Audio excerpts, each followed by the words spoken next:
Hi, Dr. AJ here. Pain can ruin your day pretty quick, so when you're in pain, you're usually thinking of ways to feel better. Popping a pill is easy and is the go-to solution for many people, but pain meds, whether over the counter or prescription, never get to the root of the problem. They only mask it and can cause major health problems when you use them long term. So in this video, I'm going to tell you some things you probably don't know about a natural painkiller that you literally can't live without. Make sure to watch to the end, and I'll tell you 3 things you can start doing today to get the most out of it. Did you know that the Guinness Book of World Records will allow a man to jump from a hot air balloon at the edge of the atmosphere, nearly in outer space, breaking the sound barrier with his body, falling over 127,000 feet, reaching a speed of 843 miles per hour? Crazy, right? As dangerous as that is, the Guinness Book of World Records will allow it, but they will not allow anyone to attempt to set a record for sleep deprivation because it's considered too dangerous. In other words, it's far more dangerous to try to live on too little sleep than it is to jump and free fall from a balloon 127,000 feet in the air. Sleep is super important for health, but it's been a struggle for me for most of my adult life. The weird thing is I love to sleep and I can fall asleep easily, even sometimes when I don't want to. When I was little, I was a pretty mellow kid, but would throw the occasional tantrum, probably because I was tired. I would be on the ground doing my tantrum thing, and I would, no joke, fall asleep right there on the ground mid-tantrum. Just ask my mom. I love sleep, but for about as long as I can remember, I've been a night owl. I love staying up late. The temptation to stay up is especially strong now that I have 5 kids. I have a busy work schedule, and when I get home, I want to have some time with my kids. Then, when they're in bed, I want to finally be able to relax and have some time with my wife and be able to do the things that I want to do. Does that sound familiar? It's so easy just to watch one more episode or read a little bit more or do that one last thing. And before you know it, it's way too late. You should have gone to bed hours ago, and the next day is rough because you're so tired. This is the cycle that I went through for many years until I started researching sleep. I spent a bunch of time reading articles and reading and rereading books. Well, mainly just one. It's called Why We Sleep by Matthew Walker. It's amazing, but also kind of terrifying. It scared me straight. It scared me to know how much of a negative impact a lack of sleep was having on my health. What's also disturbing is that when you're sleep deprived, it's kind of like being drunk. You don't actually know how impaired you are. You think you're doing fine, but you've really just become accustomed to a lower level of function. So lower cognition, lower alertness, lower everything.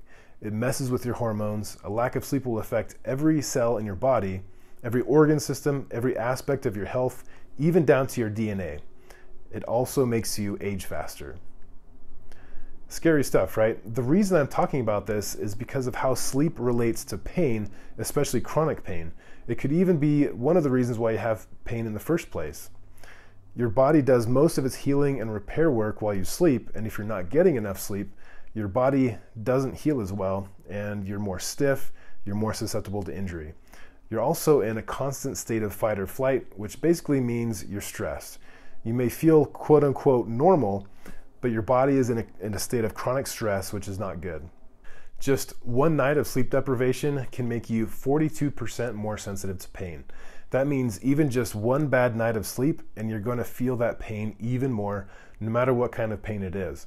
If you keep depriving yourself of sleep night after night, the effects are just going to add up. Good sleep is like a painkiller. Research has shown that people who are well rested are much less likely to need pain medications of any type. Humans are the only creatures on the planet that repeatedly and purposefully deprive themselves of sleep. If you sleep 8 hours every night and wake up feeling refreshed, then you're doing awesome, but unfortunately, most of us aren't getting enough sleep. So maybe take a minute, do a little self-assessment. How much sleep are you getting? Do you wake up feeling refreshed? Do you stick to a consistent sleep schedule? If your answers aren't good on those things, it's time to make some changes. Sleep absolutely affects how your body heals and how much pain you will experience. Number 1, stick to a sleep schedule. Your internal clock works much better when you sleep and wake at regular times. You'll develop a sleep-wake rhythm that allows you to have much higher quality of sleep, and if you plan out 8 hours each night, it will make it much more likely that you will actually get it. So something like a 10 to 6 or 11 to 7 schedule works great. Number 2, avoid or at least limit your caffeine intake. The effects can take up to 8 hours to wear off, so if it's still in your system, it makes it harder to sleep, and even when you do fall asleep, it is likely to be a lower quality of sleep. So I prefer to avoid it altogether personally, but if you do consume it, just don't do it after about 2 p.m. And number 3, it can be hard to fall asleep when you're in pain, so I recommend a breathing technique called 4-7-8 breathing. In some cases, it can help you fall asleep in as little as 1 minute. It's really easy to do. So while you're lying in bed, breathe in through your nose for a count of 4, hold it for a count of 7, then breathe out slowly for a count of 8.